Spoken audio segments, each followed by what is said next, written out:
ভারতের পশ্চিমবঙ্গের উত্তর 24 পরগনার জগত্তলে আটক 3 বাংলাদেশি নাগরিকের মধ্যে 2 জন আওয়ামী লীগের নেতা, অপরজন পুলিশের পলাতক কর্মকর্তা বলে জানা গেছে। বৈধ কাগজপত্র দেখাতে পারায় পরে তাদের ছেড়ে দেয় স্থানীয় পুলিশ। মঙ্গলবার উত্তর 24 পরগনার ভাটপাড়া পৌরসভার 26 নম্বর ওয়ার্ডের বাসুদেবপুর মোড় এলাকার একটি বাড়ি থেকে এই 3 জনকে আটক করে জগত্তল থানা পুলিশ। তারা গত 5 মাস ধরে তিতাস মণ্ডল নামের এক ব্যক্তির বাড়িতে অবস্থান করছিলেন। গোপন সূত্রে খবর পেয়ে অভিযান চালিয়ে পুলিশ তাদের থানায় নিয়ে যায় এবং জিজ্ঞাসাবাদ করে। পরে তাদের বৈধ পাসপোর্ট ও ভিসা থাকায় 3 জনকেই বিকেলে ছেড়ে দেওয়া হয়। এখানে ওনারাই তো, আমি আসার থেকে তো ওনাদেরই দেখছি, মানে এই যে যারা রয়েছে ঘরে। হ্যাঁ, বাজার ঘাট তো করে এরা। 4 জন। কতদিন ধরে রয়েছে এখানে? আমি সেটা জানি না।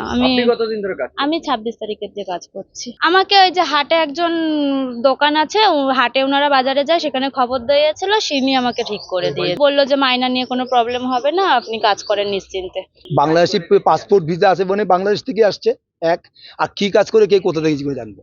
এখানে যে ভদ্রলোকের বাড়ি তাদের আত্মীয় স্বজন থাকেন, সে অনুযায়ী ওদের লোক নিয়ে আসছে। এই যে আজকে প্রথম শুনলাম আরো 4 জন ছিল, এই তো দেখলাম 4 জন। আটক ব্যক্তিরা হলেন স্বেচ্ছাসেবক লীগের যুগ্ম সাধারণ সম্পাদক খায়রুল ইসলাম জুয়েল, আওয়ামী লীগ নেতা আশরাফুর রহমান ও পলাতক পুলিশ সুপার হাসান আরাফাত আবিদ।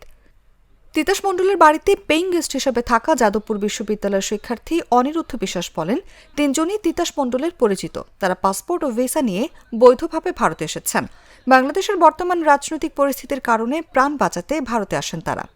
তাদের সঙ্গে আমার কোনো সম্পর্ক নেই। যে বাড়ির মালিক সে, তার সঙ্গে আমার সম্পর্ক।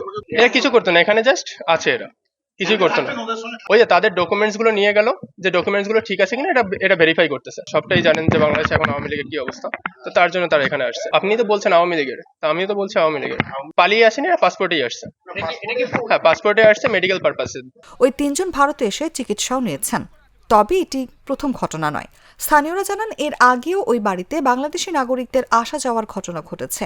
2 দিন আগে বাংলাদেশি নাগরিকদের আনাগোনার খবর পেয়ে ওই বাড়ি যান স্থানীয় কাউন্সিলর ও তৃণমূল নেতা অরুণ ব্রহ্ম। তিনি বলেন, পূর্বের অবস্থানকারীদের বৈধ কাগজপত্র ছিল, তবে নতুন করে যাদের আটক করা হয়েছে তাদের বিষয়ে বিস্তারিত জানা নেই। পুলিশ বলেছে তাদের নথিপত্র যাচাই চলছে।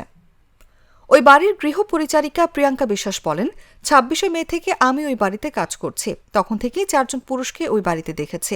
তারা বাজার ঘাটেও যেতেন, কিন্তু কোথাকার বাসিন্দা তা জানা নেই। তারা কি করতো, তাদের কি পরিচয়, সেটা তো আমরা কখনো জানতে পারছি না। অন্ধকারে পুরো। পুলিশ পরিষ্কারভাবে বলছে নাকি এদের কাছে পাসপোর্ট ভিসা আছে। পাসপোর্ট ভিসা যদি পুলিশ বৈধ মনে করলো, তাহলে কেন থানায় নিয়ে গেল? তাদের কিসের জন্য থানায় নিয়ে গেল? পাসপোর্ট ভিসাতে যদি বৈধ মনে হয়, তাদের কেন ভোটার কার্ড দেখলো না, আধার কার্ড দেখা হলো না? কেন তাদের নাগরিকত্ব দেখা হলো না? আগামী দিনে এখানে উগ্রপন্থীরা ঢুকে কোনো ঘটনা ঘটে চলে যেতে পারে, তখন তো ভাটপাড়া মিউনিসিপ্যালিটি 26 নম্বরটা বদনাম হয়ে যাবে। নাশকতার চোখ করতে পারে, যখন তখন তারা নাশকতা করতে পারে। এই সন্দেহ, এই অবকাশের মধ্যে আমরা আছি। অসামাজিক কাজও করতে পারে, কি করে আমরা বুঝবো যে এটা অসামাজিক কাজ করছে না? তারা কাজ কিসের সাথে লিপ্ত আছে?